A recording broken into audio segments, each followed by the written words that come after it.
in film and TV production here, the BBC is, for all of them, without exception, a major draw because of the work that it does in skilling up a generation of talent and providing the institutions and facilities that they need in order to come here. Sir Julian Smith.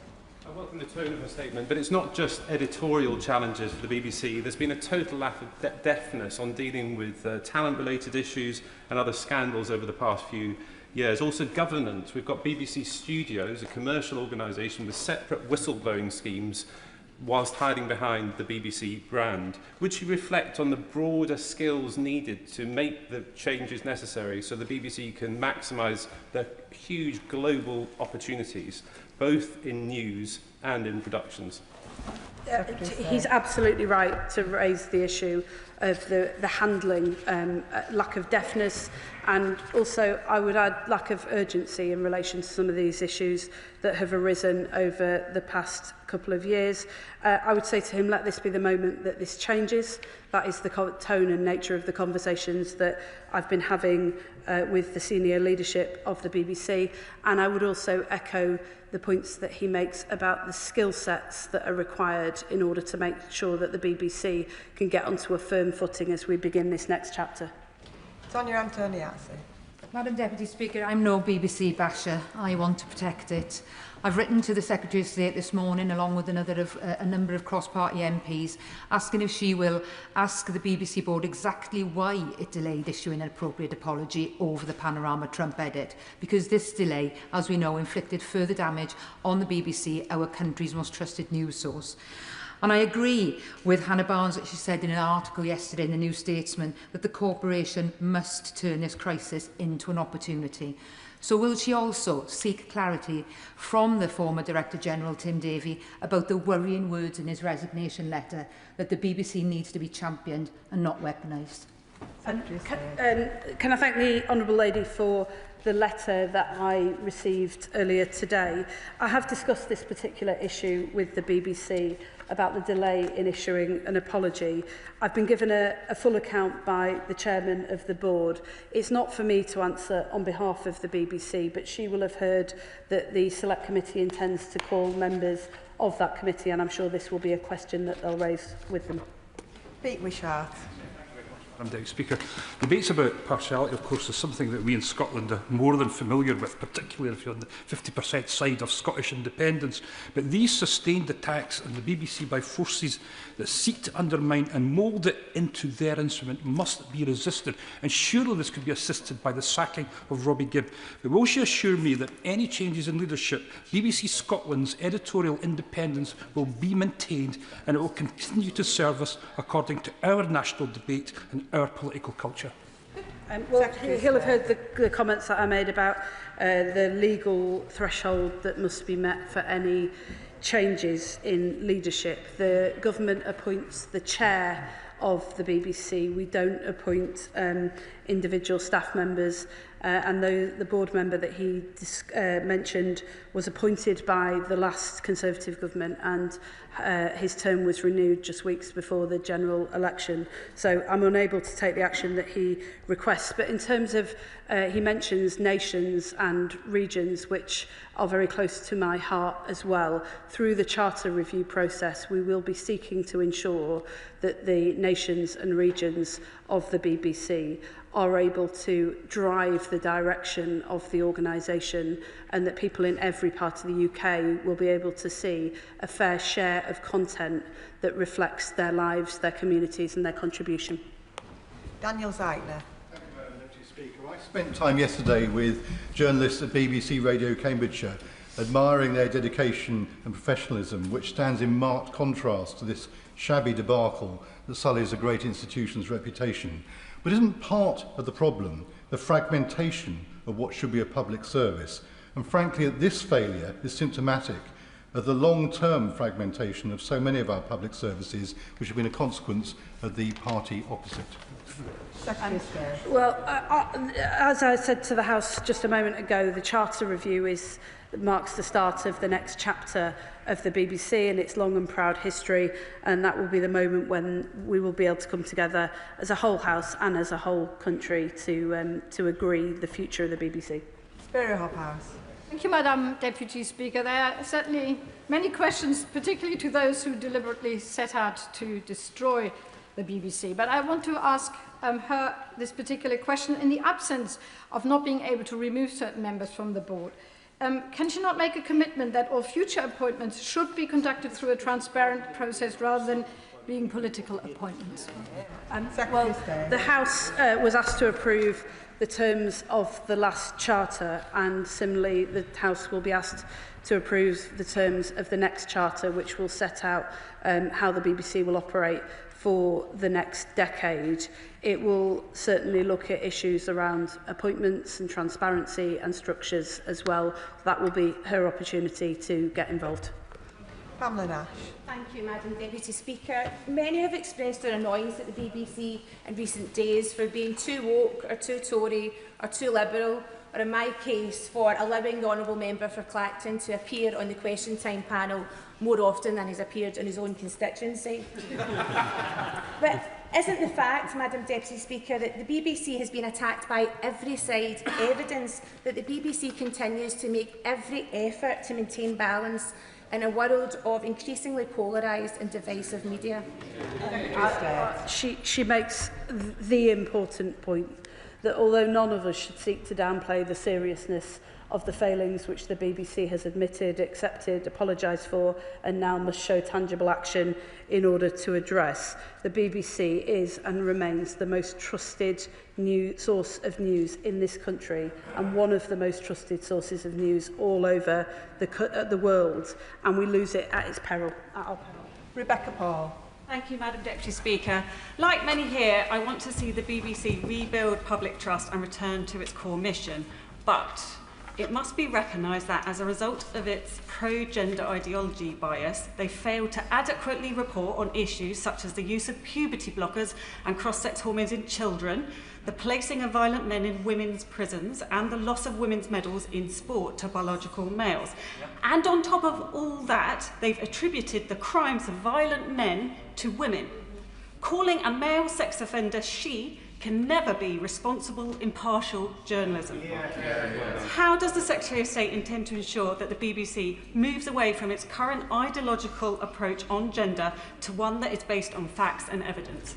Secretary of State. Well, I'll just gently say to the Honourable Lady that she wants the BBC to return to its core mission, but that is deeply contested, as you could just hear in this House. I don't believe that it is the role of elected politicians to tell any broadcaster what they can and can't produce, what they can and can't say, or to get involved in the minutiae of editorial decisions.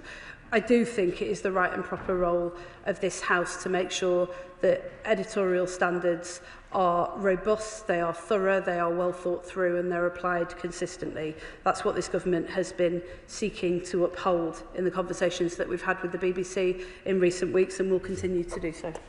Graham Morris. Thank you. These are indeed uncertain times for the BBC and for the people who work in it.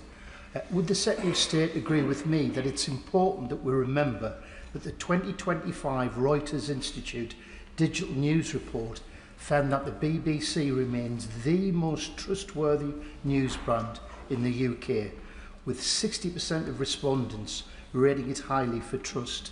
And would the Secretary of State also agree that the BBC must respond to criticism in a considered and proportionate manner, carrying out investigations with regard to due process, and should not be subject to political interference, nor for that matter interference from commercial competitors? He's absolutely right to raise the point about trust. The BBC is one of the most trusted institutions, not just in our country but in the world. We seek to ensure that they uphold the highest standards because that is of such value and importance to all of us in the United Kingdom. And can I thank him for his words? Ben Lake.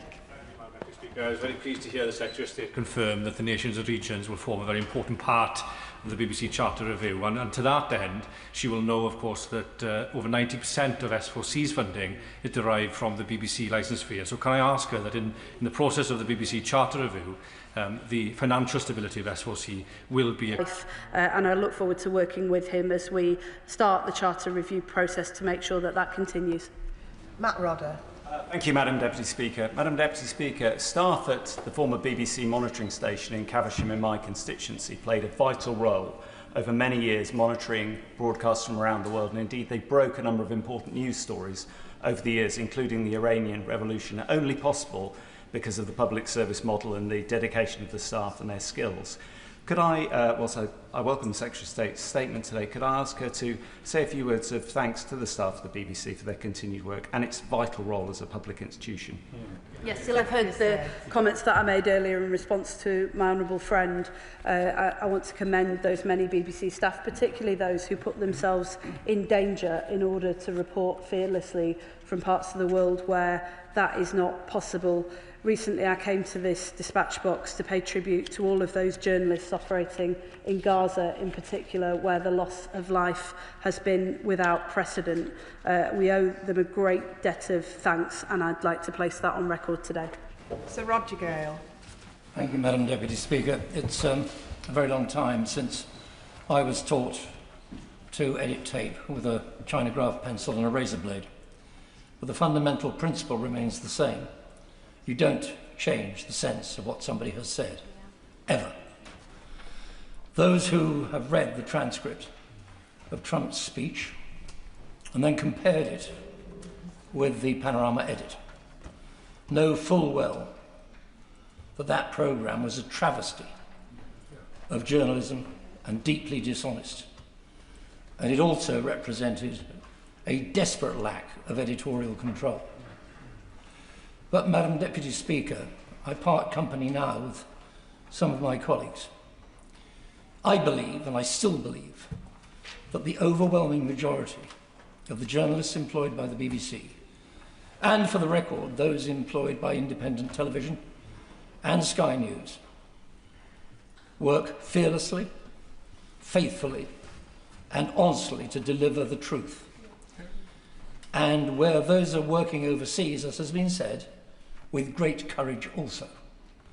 And I hope the Secretary of State, therefore, will resist, with all her power, the calls of those on both sides of this House and outside it, who would seek to destroy what is one of the jewels in our national crown. Secretary of State. I'm happy to give him that assurance. Joe Morris. Thank you, Madam Deputy Speaker, and can I echo solidarity with BBC journalists that's been expressed across the House. Can the Secretary of State assure myself and other members that measures will be taken in the forthcoming Charter Review to ensure that all political appointments to the BBC Board are made with full public scrutiny and that such appointees will not be involved in any editorial capacity in the future in order to protect the integrity, credibility and independence of the most important bastion of public service broadcasting in Britain and beyond? Can I thank the honourable member for his words, and can I also thank members across this House for the tone of this debate. I know that the failings of the BBC editorial process in recent days are something that all members feel very strongly about, but it is a credit to this House that we can have a sensible and measured debate about the actions that are needed to address it. Sian Berry. Thank you, Madam Deputy Speaker. The BBC employs thousands of tremendous journalists working with diligent truth-seeking and impartiality. It's not perfect, but we must defend this national asset, and we cannot be left to the wolves of the kind of channels Trump prefers, which have propaganda values, not ethics and integrity. So will the Secretary of State protect our BBC from all further political interference, listen to the cross-party voices here and put an end to all political appointments and remove those already in place, like Robbie Gibb, if not immediately, then in that process? She'll have heard my comments to other honourable members about the appointments process, and the Charter Review offers this whole House the opportunity to look again at how those appointments are made and which roles exist. In relation to the points that she makes about the BBC and the environment in which it's operating, this is something that we as a government are particularly concerned about. The blurring of news and fact with opinion and polemic, and therefore the inability of viewers to turn on their TV screens and understand what it is that they're watching. I've raised with the Select Committee previously my concerns about politicians presenting news on programmes that are not necessarily deemed news programmes. as politicians, we are required to have an opinion and a point of view. That is very different from presenting impartial facts, and it's something that this government is looking to address. Alex Mayer. Thank you, Madam Deputy Speaker. The BBC is unique and special and ours. And yes, it's absolutely a part of the national conversation. But importantly, it's also a part of the regional and local conversation. I have fantastic local journalists in my patch on 3 Counties Radio and on Look East. And what's special is that if you have a local story that a local journalist has gone out to find, it can so quickly get onto the national stage because of our BBC. Would the Secretary of State assure me that in the forthcoming Charter Review, she will take very seriously the issue of local news coverage to make sure that that is protected and enhanced? Secretary of State. I'm happy to give that assurance. We're looking both at the charter process and how we can help to support and defend local news through the work that the BBC does, but also she will know that this government is developing a local news strategy to help our local newspapers to be able to survive and thrive in an era in which they face significant pressure. And she's absolutely right to say that this is not just about reflecting the whole nation, although that is an essential role that local news plays. It's also often the training ground for some of our most talented journalists who would otherwise not get those opportunities, and so we're determined to strengthen and protect it. Sir Julian Lewis. I would fight in the last ditch to prevent the BBC ceasing to be a public service broadcaster and to prevent it being broken up. Any large organisation can have bad actors who behave unethically, and that has happened on this occasion. But it does the BBC no service when people parrot the line that the person responsible for this crisis is not the idiot who tampered with Donald Trump's quote, but a former Tory spin doctor, one of 13 members of the board who allegedly influenced other members of the board to somehow provoke this present crisis. The crisis has nothing to do with Robbie Gibb. It has something to do with a mindset that on the front page of today's Guardian has the whole thing about Robbie Gibb and relegates the fact that $1 billion lawsuit may be taken out by Donald Trump against the BBC to a tiny paragraph at the end of the article on page 2. If you want to know what's wrong with some bits of the BBC, read The Guardian today. Secretary of State. I'm not, Madam Deputy, I'm not entirely sure how to respond to that, but I think the honourable member's views are now on the record. Chris Kane. Madam Deputy Speaker, we've heard an awful lot today about the professionalism of the journalists at the BBC, and I wholeheartedly agree with that. But there's less of them now than there was last year, and we hear that the BBC is in the fight of its life across a whole number of fronts. Well, when you're in a fight across multiple fronts, it seems odd to send some of your best fighters home, but that's what's happening to our journalists, where there are less of them in our newsrooms. Does she agree with me that journalism delivered free from fear or favour costs money, and it costs a lot of money to do it really, really well? So delivering that has to be at the centre of gravity for the BBC now and in the future, and how we protect journalism and resource it properly has to be at the heart of the Charter Review. Secretary of State. Yes, I agree with him, and can I assure him that that is very much central to the Charter Review process that we are about to begin. He's right to say that fearless and robust journalism costs money. It's essential that the BBC is fairly and sustainably resourced for years to come. As a government, we are keeping an open mind about how that may unfold. But what I have said, and I'm happy to repeat to this House today, is that we have ruled out funding the BBC through general taxation, because whilst it's absolutely essential that good journalism is well resourced, it is also absolutely essential that the BBC remains independent from government and is able to hold us to account without fear or favour. Manuela Pertegala. Thank you, Madam Deputy Speaker. It's essential that the BBC's independence and impartiality are upheld at all times. And I'm afraid there have been serious concerns raised about Sir Robbie Gibb's conduct on the BBC board, including alleged attempts to influence recruitment and editorial decisions. So if the Secretary of State cannot remove Gibb from the board and cannot end political appointments now, what actions can she take to restore public confidence in the BBC governance? I would just start by saying that although everyone in this House is right to take with the utmost seriousness the failings that the BBC has accepted have happened over the course of this year, I would also just gently push back against the idea that the public has lost confidence in the BBC. It does remain the most trusted source of news in this country, and as I said earlier, in many parts of the world as well. In terms of the actions that I can take as the Secretary of State, I'm working very closely to support the Chairman of the Board through what are obviously tumultuous times. The Director General has agreed to stay on in order to see the organisation through that transition.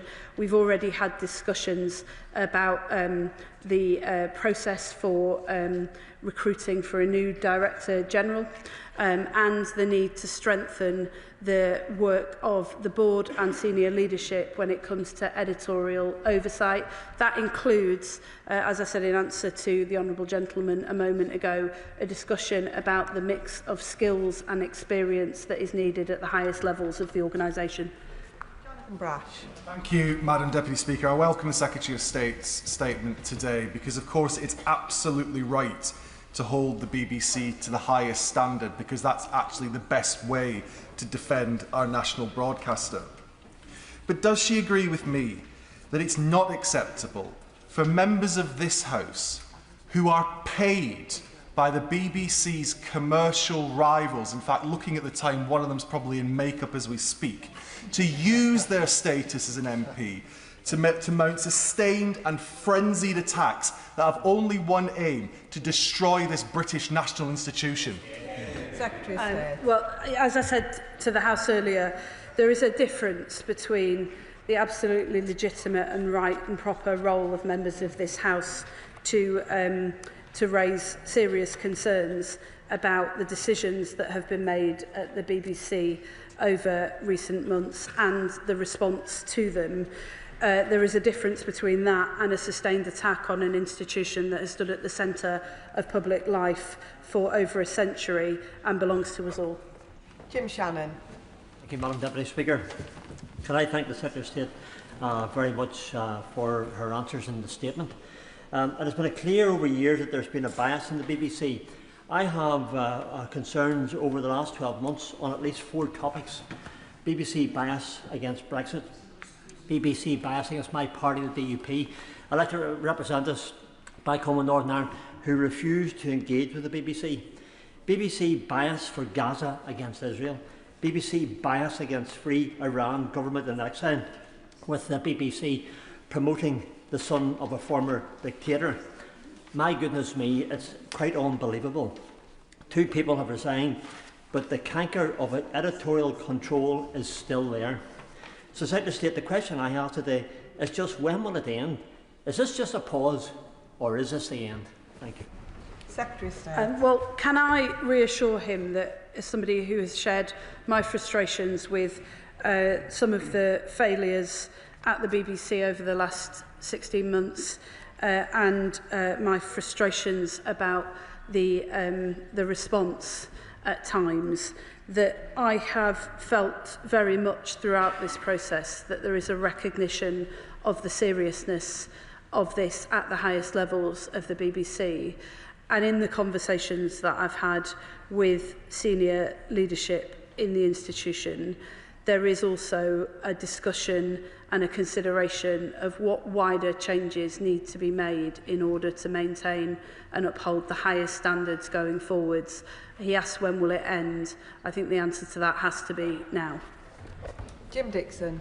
Thank you, Madam Deputy Speaker, and can I welcome the statement from the Secretary of State, particularly her strong support for the BBC as an institution that belongs to us all. Does she agree with me that, as she noted, with the BBC regularly rated worldwide as one of the most trusted news sources globally, that a strong BBC not only act as a bulwark locally and in this country against misinformation, but also across other parts of the world, critical parts of the world, where there are very few other trusted news sources, and that in delivering services to those parts of the world, those services must be properly funded as well. Secretary of State. I do agree with him, and it's not lost on anyone in this House that at a time when other countries who don't necessarily have the UK's best interests at heart are investing heavily in state-funded propaganda, it's essential that the BBC continues to be a light on the hill for people in times of darkness. David Mundell. I've long been a champion of the BBC as a UK national institution, but at the last Charter review I did raise my concerns about the prevalence of a metropolitan elite at the heart of the BBC, not just at UK level but in Scotland, who don't always convey that they understand or indeed respect rural or older constituents like my own. So will the Secretary of State confirm that an outcome of this Charter review will be that in order to preserve the BBC as a national institution, it will convey that understanding of people right across the UK, wherever they live? I can and I will, and I do share his view that the story of the whole nation has to be told, and the best way to ensure that it is told is to ensure that all of us are involved in telling it, not just some. So when we look at the Charter review, there will be a particular focus on our nations and regions. I've said previously that although I absolutely commend the work that the BBC has done, they've been leaders in this field at moving jobs, programming and skills out of London. What I want to see is a shift in commissioning power so that in every nation and region, we decide the story that we tell about ourselves to ourselves as a nation. John Slinger. Thank you, Madam Deputy Speaker. We should be rigorous in holding the BBC to account, especially when it makes mistakes. But does my right honourable friend agree that some of those who jump on any infraction with glee may have ulterior motives? And does she further agree that the BBC is a beacon of fearless, impartial journalism here and abroad, and that as misinformation and disinformation grow, as attempts to attack media outlets by those suspicious of its values are on the rise, the BBC is needed more than ever? I agree with him about the centrality of the BBC to our public life, and all of us in this House, I think, should be rightly seeking to ensure that the BBC upholds the highest standards whilst defending, protecting it as an institution and considering together how we can ensure that it stands at the centre of our public life for many more decades to come. Sir Alex Shelbrooke. Thank you, Madam Deputy Speaker.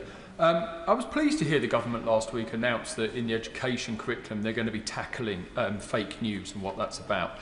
And I always say to children when I go to the schools about how you can trust journalism is, can you sue the person who wrote it? So I actually welcome the writ that's coming from America. I hope it can be sorted out, but I welcome that writ purely to say that if something's wrong, you can do it.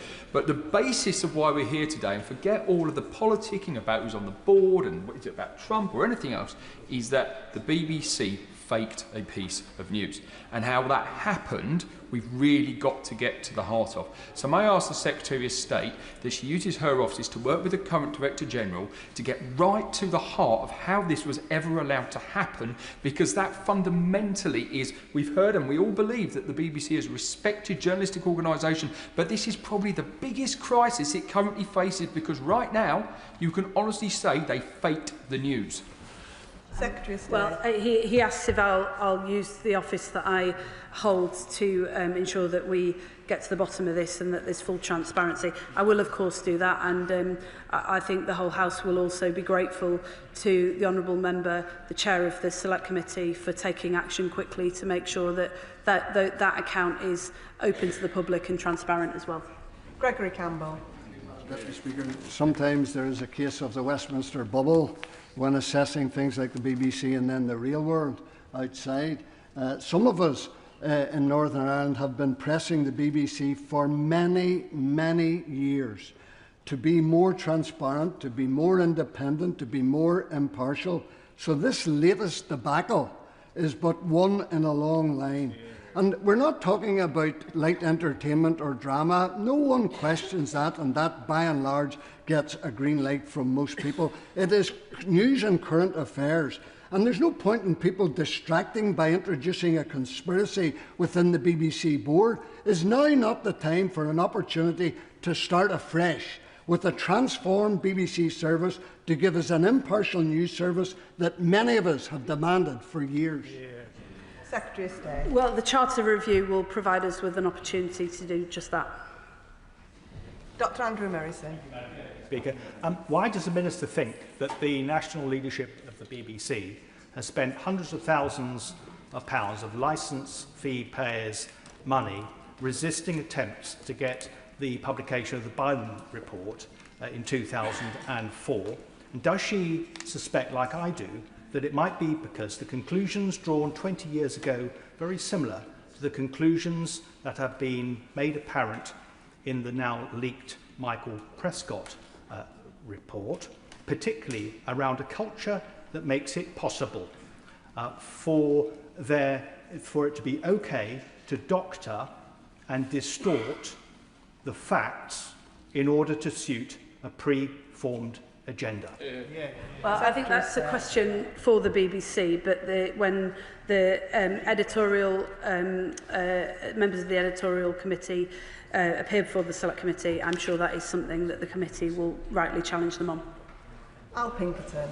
Thank you, Madam Deputy Speaker. Earlier this year, as part of the Armed Forces Parliamentary Scheme, I had the great privilege of visiting the 77th Brigade, the Russian anti-disinformation brigade of the British Army, down in Newbury. And what they told us there, from the experts who are on the front line of the information wars, is that the British population, every single day, are being subjected to thousands and tens of thousands of messages designed to seed distrust between government and citizen, to break our belief in our institutions. The United Kingdom is in an incredibly privileged position in that we have a state broadcaster that provides us with something that might resemble a national culture. If we were to lose that, we would be feeding the forces that stand against us. Does the Secretary of State agree with me, or does the Minister agree with me, that the BBC provides a vital connection to our past? It unifies us together, and as well as being a source of education, information and entertainment, it's also a great source of national resilience. Secretary of State. I agree with him, and I think if the BBC didn't exist in the times that we live in, we'd be seeking to invent it. Peter Fortune. Thank you, Madam Deputy Speaker. Just to touch on something that the Secretary of State alluded to earlier, one of the vital services that the BBC provides is supporting local media, an industry that I worked in for 10 years. And they do this through their local democracy reporting scheme, and it helps to bring forward the next generation of journalists and reporters. So would she agree with me that it is imperative, therefore, that the BBC win back the trust and the discipline and the culture of impartiality so that this can be inculcated into the next generation of journalists so that they can report without fear or favour? Secretary of State. I do agree with him, and that's why this government will also resist attacks on the institution itself from members across this whole House who voiced those in recent days. The local democracy reporting service that he talks about is a vital part of our local democracy. It also helps to create the next generation of journalists who might not otherwise have opportunities to work in journalism and have the opportunity to tell the stories that matter so much to all of us across this House. Annalise Midgley. Thank you, Madam Deputy Speaker. Robbie Gibb, faithful or traitor? Secretary of State. Perhaps the Honourable Lady and I can hear her views about that over a few drinks later on. Sammy Wilson. Madam Deputy Speaker. The fact of the matter is, this is not just about manipulating the speech of a president who the BBC clearly detest. There were other allegations made about promoting Hamas propaganda, about producing fake stories about race bias, about censoring people who were gender critical, and promoting stories, one-sided view of climate change and a whole range of other issues. And what has been the response of the BBC? To roll out the lefty lovies to try and justify their position and then indicate that they were victims of some right-wing coup? Does a response not show that this body, which has fabricated the news, misused its monopoly and hidden behind the protection of politicians in this House, far too cowardly to take them on over the years, does this not show that this body is not capable of change? And like many millions across the United Kingdom, I object to paying for this. And I hope that in the review, the Minister will decide that there should be no more enforced taxation. Secretary of State. Well, it won't surprise him to learn that I don't agree with that, and I don't share his characterisation of an institution that plays a vital role in this country. I just gently say to him, I don't think most people do either, and whilst I'm sure the public have been extremely concerned about the very serious failings that have been accepted this week by the BBC, it still remains the most trusted source of news in this country. I would also just say to all members of this House that there's been a lot of discussion today about individuals and individuals who are held to be responsible for all of the problems at the BBC, whether they're individuals who serve on the board or individuals who serve as senior executives. My assessment of the failures that have been admitted over recent years is that they stem from not an institutional bias, but a need to have sufficient rigour and oversight at the top of the organisation that is applied consistently across the board. That is something that I know the chairman of the BBC is seeking to achieve, and as a government we stand ready to support them in that. Pam Cox.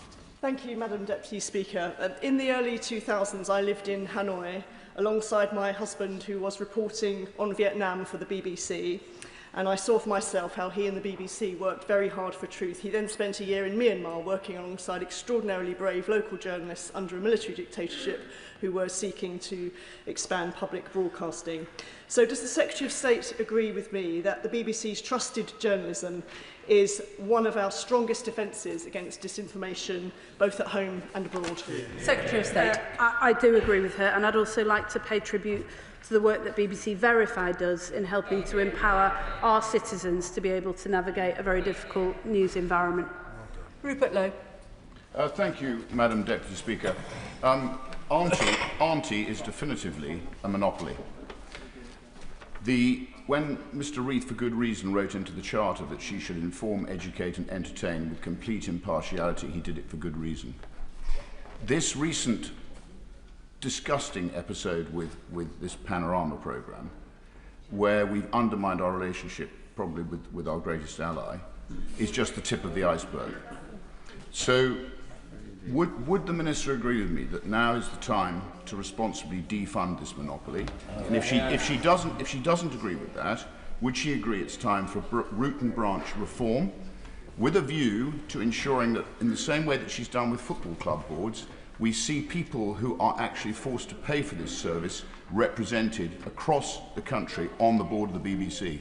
Secretary of State. Well, it won't surprise him to learn that I strongly disagree with him on the first point.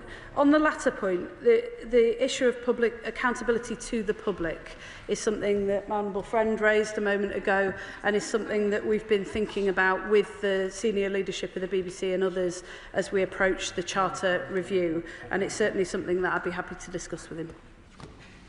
Carla Lockhart. Thank you, Madam Deputy Speaker. Last week we learned that the BBC upheld a complaint about their presenter Martine Croxall. Her alleged issue was that she correctly changed the wording of pregnant people to women. This is a scientific fact. Somehow the BBC found her eye roll as conveying a personal view. Madam Deputy Speaker, there are two genders, male and female, and one of those genders can become pregnant, women. This is the view of the Supreme Court. Would the Secretary of State therefore ensure that the BBC leadership abide by the court ruling, and would she agree that their lefty, woke agenda is certainly not in step with the majority of right-thinking people who want common sense at the core of broadcasting? I don't agree with her characterisation of the BBC, and it is not I'm sure most members would agree with me that it is not for the Secretary of State to start writing editorial guidelines for the BBC on the floor of the House of Commons. That my job is, though, to work with the senior leadership to make sure that they have the right structures and people in place so that they have well thought through, easily understood and consistent editorial guidelines of the highest standard that are applied consistently and don't leave presenters and journalists struggling to interpret them. Can I thank the Secretary of State for her answer?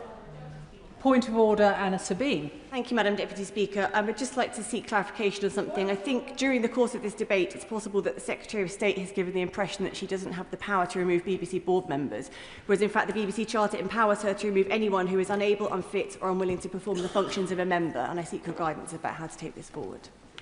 Can I thank the honourable member for her point of order? She will be aware that she had 2 minutes during the course of the urgent question to raise that, but I can see the Secretary of State wishes to respond. Secretary of State. I would just like to make clear that I said to this House consistently, there is a very high legal threshold that must be met in order for board members to be removed. That is set out by the terms of the Charter, and as such, I am unable to take the actions that a number of members of this House requested. Point of order, Graham Downey. Thank you very much, Madam Deputy Speaker. Last week, the member for Newark published a juvenile and shameful AI-edited videos of proceedings in this chamber. I have written to Mr Speaker about this matter and whether or not it's a breach of the terms and conditions of Parliament TV, which explicitly prohibit the altering of video or audio recording in any way. And I hope that will, and I trust that is being fully investigated.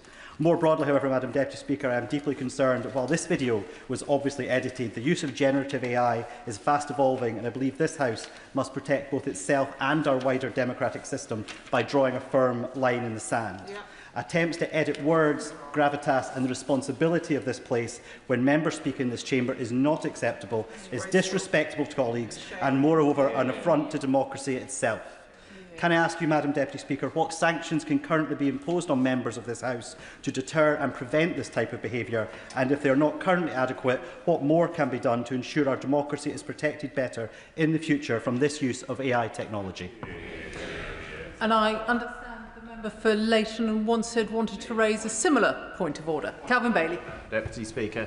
Thank you, Madam Deputy Speaker. On the point of order, last week the Deputy Prime Minister made a historic appearance as the first black man in history to answer at Prime Minister question time, which would have been seen by thousands of young black men who would have believed that this is a place for them.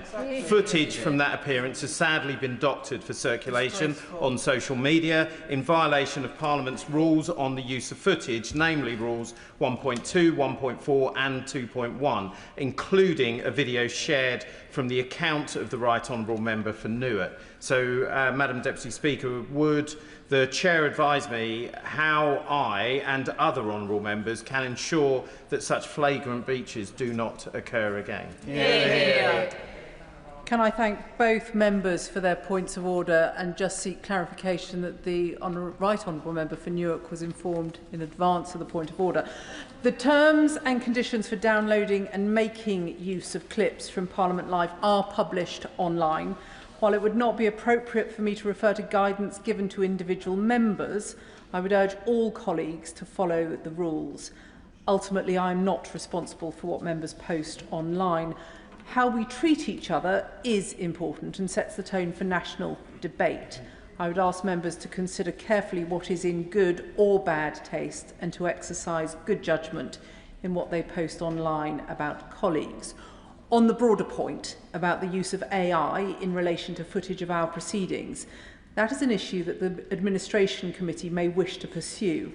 In particular, the House might benefit from considering whether the current licence, rules and enforcement mechanisms are appropriate. Point of order, Helen Maguire. On a point of order, Madam Deputy Speaker, during my earlier remarks, I inadvertently stated that the Government had pledged £1.2 million towards the Strategic Health Alliance and UK-Ukraine trauma recovery. In fact, that sum has not yet been pledged. It is the amount that is sought and would make a real difference if provided. I apologise for any confusion caused, and while I have your permission, may I take this opportunity to once again urge the Government to consider making that commitment. Can I thank the Honourable Lady for notice of her point of order and to note that she has put her correction on the record. Before we come to the 10-minute rule motion, I should inform the House that the Nathan Gill bribery case is still technically sub judice until sentencing on the 21st of November. However, given that the accused has pleaded guilty to the charges and the continuing interest from members on this case in the context of Russian interference with British politics, Mr. Speaker has granted a limited waiver to allow discussion of the case during today's proceedings. Members should avoid making reference to sentencing issues. 10-minute rule motion, Callum Miller. Madam Deputy Speaker, I beg to move that leave be given to bring in a bill to make provision about the seizure of frozen assets connected to the Russian Federation, to require the Secretary of State to publish recommendations about the use of such assets to fund military reconstruction and humanitarian work in Ukraine and for connected purposes. Madam Deputy Speaker, in November 2024, my constituent Alex wrote to me. Alex is a research scientist who has lived in the UK for over 25 years. Alex is Ukrainian. At a surgery, he told me how devastated and how angry he is about the destruction of his country by Russian invaders. He also told me of his fear for his brother, who is fighting on the front lines. Alex wanted to know why Ukraine was struggling to obtain the weapons it needed to resist Russian assaults. He asked me a simple question. What more can the UK do to help my brother and my country? The truth is, Madam Deputy Speaker, that in November 2024, there was more the UK could do. 12 months later, there is still more the UK can do. This bill sets out what the UK can do in one key area. Alex's story is one of tens of thousands just like it.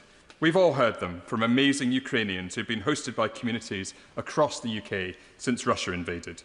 These stories speak to the horror inflicted by Vladimir Putin. The UN estimates that over 50,000 Ukrainian citizens have become casualties of Putin's war machine, including over 2,300 children wounded and over 700 killed. Tens of thousands of brave Ukrainian men and women have made the ultimate sacrifice on the front line. While some in this House, like the Honourable Member for Clacton, would prefer to be apologists for Putin, I know that I speak for most colleagues when I say that Putin alone is responsible for the atrocities we are witnessing in Ukraine. Nor is Putin content merely to devastate Ukraine today. He is hell-bent on erasing its future. His systematic programme for the abduction of at least 20,000 Ukrainian children will go down as one of the vilest acts of this war. I want to pay tribute to those colleagues who have shone a spotlight on this appalling crime. We must all commit ourselves to returning each and every Ukrainian child to their home. Madam Deputy Speaker, Putin's ambitions stretch beyond Ukraine. In the Baltics, Russia poses an existential threat to our Lithuanian, Estonian and Latvian allies, all of whom face daily cyber attacks and disinformation campaigns. In the Caucasus, Putin's cronies and the Georgian Dream Party have cracked down violently on democracy activists, while the Kremlin's insidious efforts to distort elections in Moldova and Romania are well documented. Putin also wages a campaign of sabotage and cyber war across the rest of Europe, including here at home. Confirmation over the weekend that the RAF will now be deployed to defend Belgian airspace against Russian drone threats speaks to the collective nature of the threat we face. Putin's imperial ambitions are extensive. That is why we must be unwavering in our support to the Ukrainian people. The UK has stood shoulder to shoulder with Ukraine since the full-scale invasion. It was led by all three Prime Ministers in the previous government and has been sustained by the present government.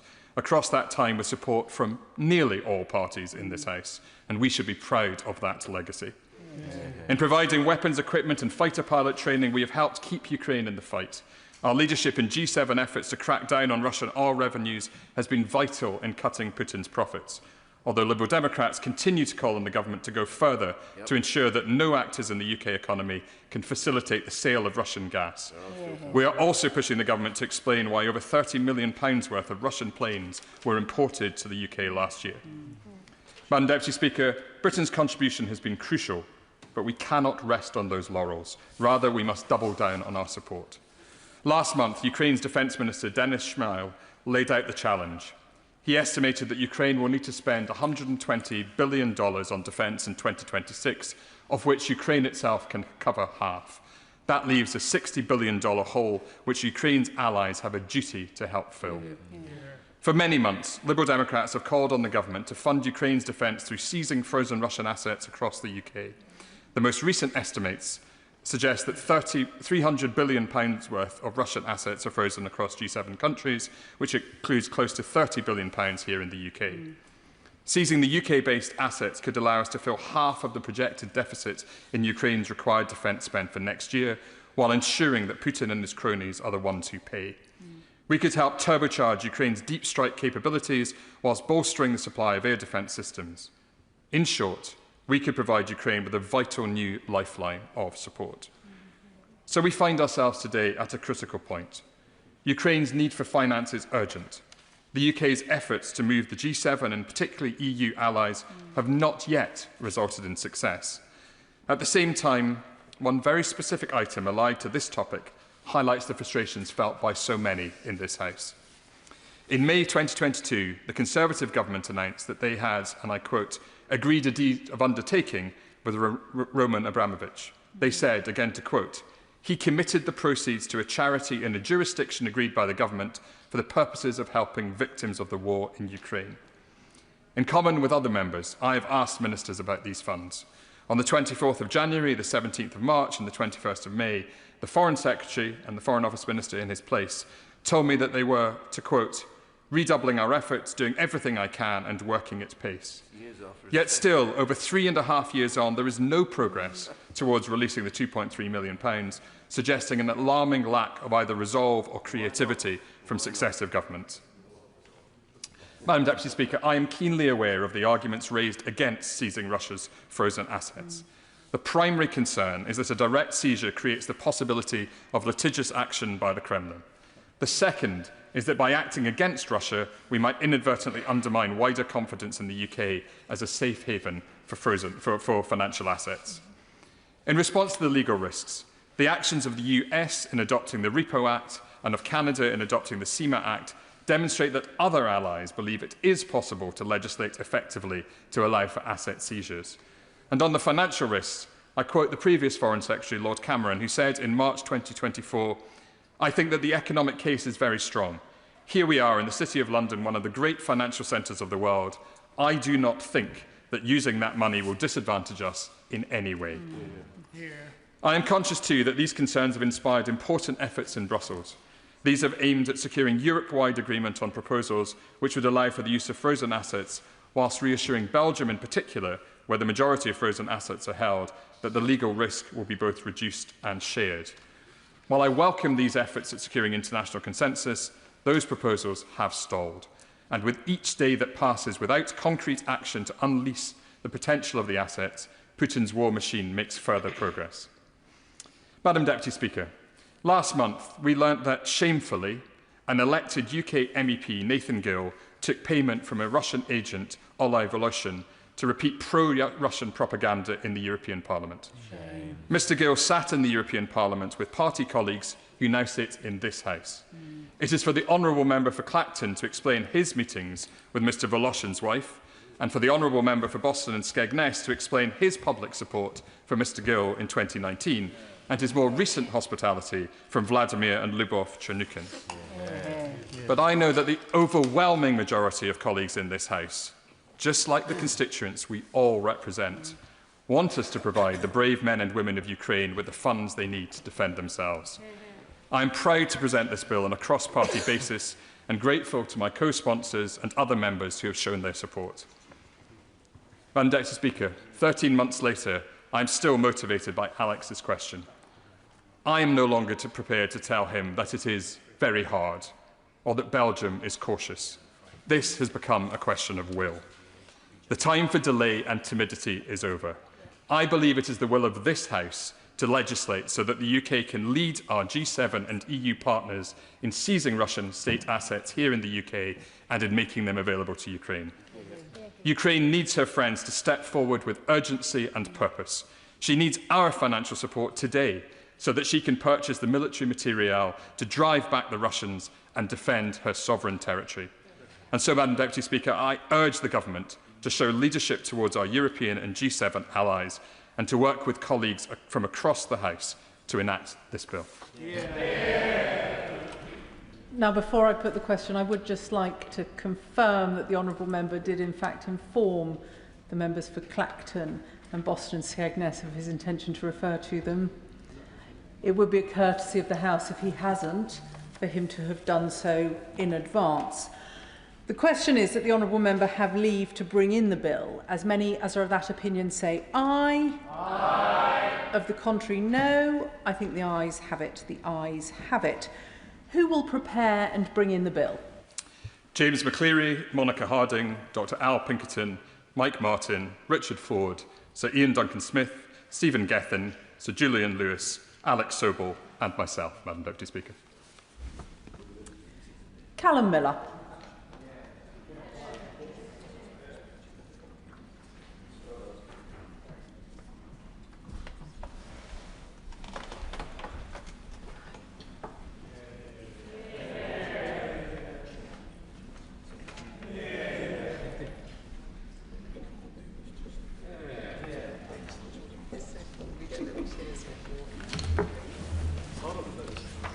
Russian frozen assets, seizure and aid to Ukraine bill. Second reading what day? Friday the 30th of January. Friday the 30th of January. We now come to the general debate on remembrance and the contribution of the armed forces. Minister to move the motion.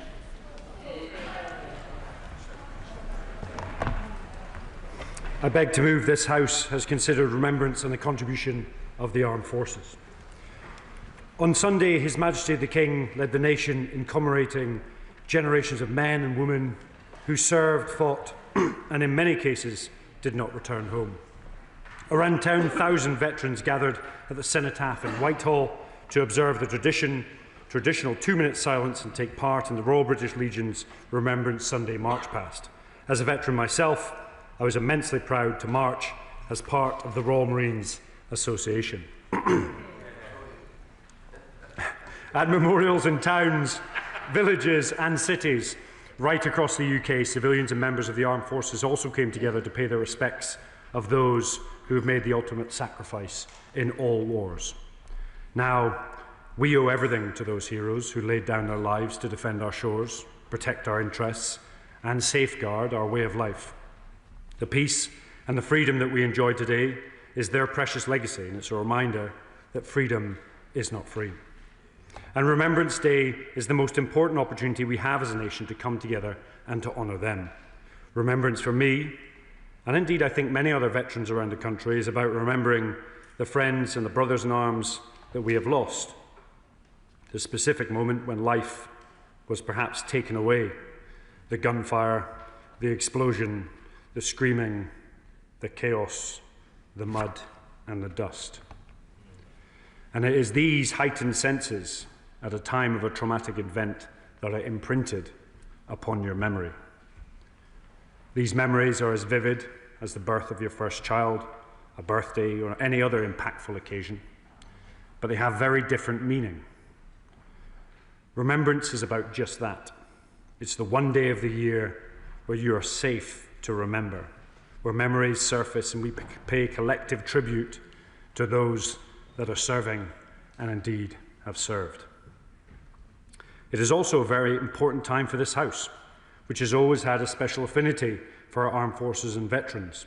So it's an absolute privilege to lead today's debate, given my former role. Throughout the last year, it's been an honour to visit over 60 veterans' organisations and meet so many outstanding and absolutely selfless people. From the Veterans Community Hub in Lanarkshire to the Helping Homeless Veterans UK Hub in Bournemouth and across all the great nations of the United Kingdom, those individuals that dedicate their time to our armed forces community. Minister, give way. I will. Catherine. I thank the Minister for giving way, and support for our veterans is so essential. I'm really proud that the British Legion in Derby is growing. Will he join me in wishing good luck to those who set up a new branch in Mackworth? And will he agree with me that this government's veteran strategy, including the £13.8 million to address homelessness, shows we're marching in step with those who campaign for veterans?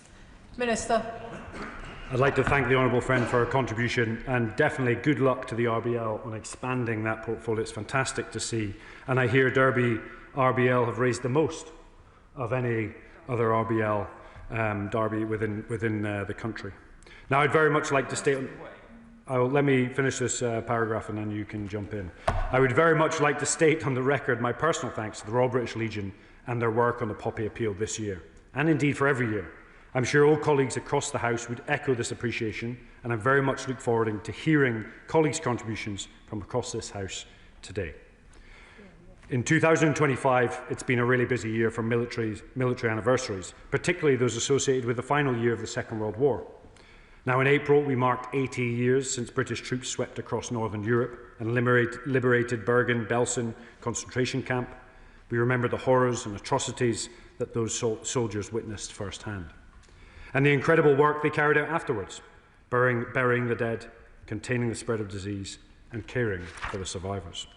Within a matter of weeks, Allied forces would be in Berlin, Hitler would be dead, and the communities across Britain would take to the streets to celebrate victory in Europe. On May the 8th of this year, we took to the streets again to celebrate VE Day's 80th anniversary and to pay tribute to all those who fought for democracy over tyranny, liberty over oppression, and human dignity over barbarism. Yet for some, VE Day did not mean the nightmare of World War II was over. British and Commonwealth troops in the Far East, who had suffered some of the most gruelling and hostile environments of the entire conflict, still faced 3 months of fighting. The story of their war is one of almost superhuman strength and resilience. But then again, in August, we were able to remember their extraordinary contribution when we marked the 80th anniversary of victory in Japan Day, the day that finally brought the most catastrophic war in human history to an end. In September, we marked the 85 years since Battle of Britain, when our aviators took on the might of the Luftwaffe, in a contest that not only determined control of our skies, but the fate of our entire nation. At a time of supreme enemy confidence, Britain proved to the world for the first time that Hitler and his forces could be defeated. Now, after such an important year for commemorations, today, Remembrance Day 2025 is a moment of profound national reflection and indeed gratitude, as we remember all those who served and indeed all those who have fallen. As we remember the conflicts gone by, the 107th anniversary of the 1918 armistice, which we remember those who fought in the Great War, those who served in the Korean War, which began 75 years ago, those who fought in Northern Ireland, the Falklands, Iraq, Afghanistan, and elsewhere across the globe. Also those Commonwealth troops who made such a huge contribution to both world wars and other conflicts, and those who serve today and continue to uphold the values of courage, duty, professionalism, and indeed compassion, which have long distinguished British armed forces. And just as our forefathers fought for democracy, freedom, and the right to self-determination, so do, in the East, do our Ukrainian allies. So let us remember the heroism that Ukraine and Ukrainians are delivering today. Pitched in a battle of national survival, their war is no less bloody than that of World War II. And when we think about that conflict, it's worth recognizing that the Russians have taken more casualties in that conflict than the Americans took in the entire Second World War. It gives you a statistical feel for the pain and suffering that conflict is caused by Putin's war of aggression. So as we remember, we pay homage to all those fighting for the same values and ethics that we hold dear. And I'd also like to thank the many thousands of people from civilian and military backgrounds who have worked so hard to organise what were fantastic commemorations. Defence ministers have travelled the length and breadth of the UK on both sides of the benches, ministerial and opposition, whether it be the Royal Irish Regiment's annual Remembrance Service in Belfast, whether it be the Field of Remembrance in Cardiff, the Scottish National Remembrance Sunday event, the Remembering Afghanistan events at the National Memorial Arboretum, or indeed the War Widows Association annual service at the Cenotaph, and many, many others. These are just a tiny fraction of the many events up and down the country which have been possible by the tireless work of our armed forces and thousands of people in local communities. When the last survey was undertaken in 2018, it showed that 28,115 members of the Army alone attended Remembrance Day, parades at over 620 different events. And if not similar, it was probably more this year. Events are also being held worldwide, from Riga, where UK officials joined commemorations at the Jelgava Commonwealth War Graves site, to Senegal, where colleagues held an act of remembrance at the Bel Air Cemetery in Dakar.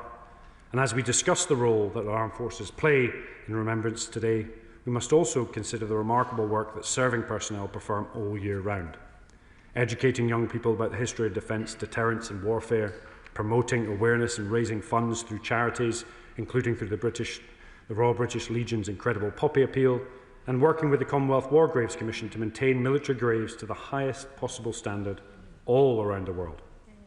Today we thank them for their outstanding contribution. I will.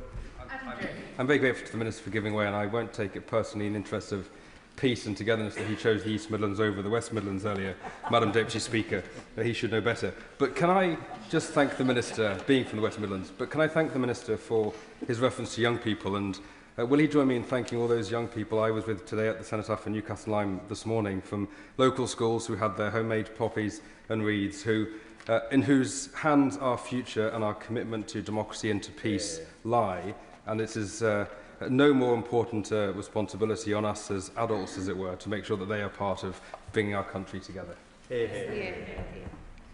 like to thank the Honourable Friend for what is a really poignant contribution, and thank those in Newcastle under Lyme for making sure that awareness about the sacrifice is spread not just across the adult population but across the youth today. I always say that navies, armies, air forces don't win wars, industries, economies and societies do, and making sure society never forgets the past is absolutely critical. I'm very grateful to the Minister. Can I say that there is no more appropriate member of this House to be introducing this debate today than the Honourable Gentleman with his distinguished record. I think I represent more generals than any other Honourable or Right Honourable member of this House. He will have seen that 9 four-star officers wrote to the Times today, and they are concerned. They're concerned about the Northern Ireland Troubles Bill and the legal activism that it is likely to encourage. Quotes, they say, they risk weakening the moral foundations and operational effectiveness of the forces on which this nation depends. And whilst we all honour our brave servicemen and servicewomen today rhetorically, would he agree with me that we need to follow that through with real action to ensure that they are not disadvantaged today and into the future? The Honourable Member makes an interesting point, and I want to be clear and concise. Today of all days is a day of remembrance. I don't think it's about political point scoring. We have a debate on Thursday where we can discuss this issue in detail, and I would very much welcome a discussion with those individuals that sent the letter, and as would the Defence Secretary and others, to talk through the issues and provide balance to the argument and ensure that we protect our country, our armed forces from lawfare, and ensure that they are represented and their voices are heard. Now, whilst I will give way. Well, Jennifer, I just want to return to this point about the commemoration. When I got elected back in 1992, I remember that having served before, we weren't allowed to wear uniforms in public because of the IRA threat at the time. And actually, bit by bit, these commemorations were no longer attended. I can remember my first commemoration in Chingford. I would be lucky if we had 100 people who turned out for that. Can I say to them how that has been reversed? One good example, on Sunday in my constituency at the memorial in Chingford, nearly 2,000 people turned up to commemorate those who have fallen and those who went before. Isn't that a very good example of how we the next generation understands it sometimes better than my generation did. What a welcome intervention.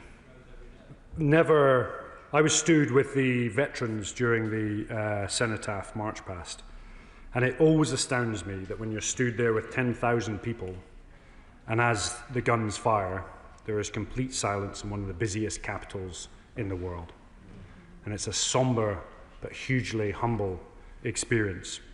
And it's an absolute pleasure for me to see and hear all of the amazing stories of almost every constituency standing together, united around this great nation to celebrate those individuals that have served, are serving, and of course their families and the bereaved. So thank you for that intervention. Now, whilst we often focus on the individuals that have been lost, we must also remember those that were left behind. The mothers, the fathers, the brothers, sisters, partners, wives, and husbands, who after one of those traumatic events all need to adapt to a new way of life.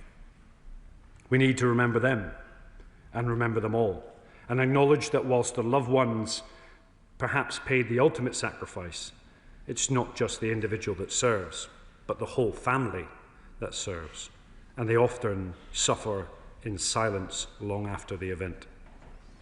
And then, I will.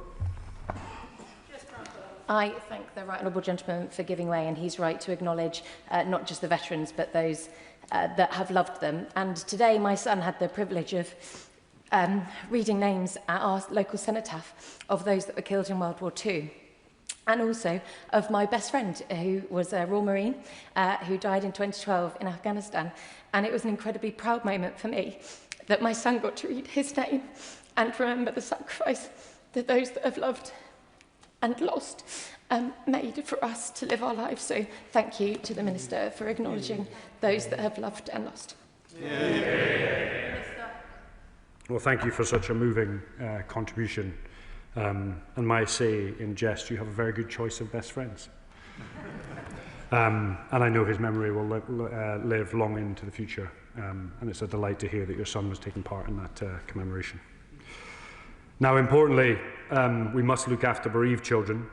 Madam Deputy Speaker, if you don't mind, I'd be delighted to highlight that following our little jaunt up Everest that we did earlier on this year, we've managed to raise £500,000, just under, for veterans' charities and the specific needs of bereaved children, which will go to help those loved ones across a whole plethora of different charities.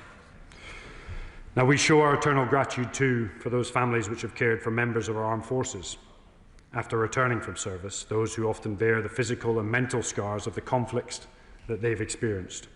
And I think the reason that this year's World War II commemorations were especially poignant was because they were likely the last major events to feature veterans from the war in any great numbers. Even the youngest of those veterans who graced the ceremonies in London are now well into their 10th decade. One of them, Mervyn Kirsch, 100 years old, who took part in the D-Day landings and then went on to Belsen a few weeks after it was liberated, laid a wreath at the cenotaph. And the whole House can be proud that he'll be watching PMQs tomorrow from the gallery. What an honour it will be to welcome him here. The living connection that Mervyn and his comrades provide to the war is a priceless asset, particularly at a time when the bloodiest European conflict since the Second World War continues to rage in Ukraine. They understand the cost of conflict because they lived through it, but they also understand that the privileges we inherited after the war, 80 years of peace, prosperity and freedom, can never, ever be taken for granted. We must be prepared to defend them in an increasingly dangerous world, and today a new generation of servicemen and women is doing precisely that. They are heirs to the veterans who proudly paraded on May the 8th, and they're guardians to that cherished inheritance. So today we also pay tribute to our serving men and women, working around the world to deter aggression, to safeguard British interests, and to stand shoulder and shoulder with our allies, showing Putin will not divide us. Now, you will note throughout this speech that there wasn't necessarily 1 ounce of politics within this debate. That could be called political naivety.